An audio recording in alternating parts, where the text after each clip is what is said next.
На 2 кола пред крајот на првенството во првата пинг-понгарска лига, екипата на Кочани ја обезбеди 4-та позиција на табелата.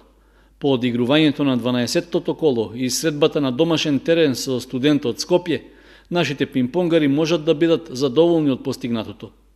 Освен обезбедениот пласман, причина за тоа е и убедливата победа против скопјани од 5:1, екипа која им беше директен конкурент за горниот дел на табелата.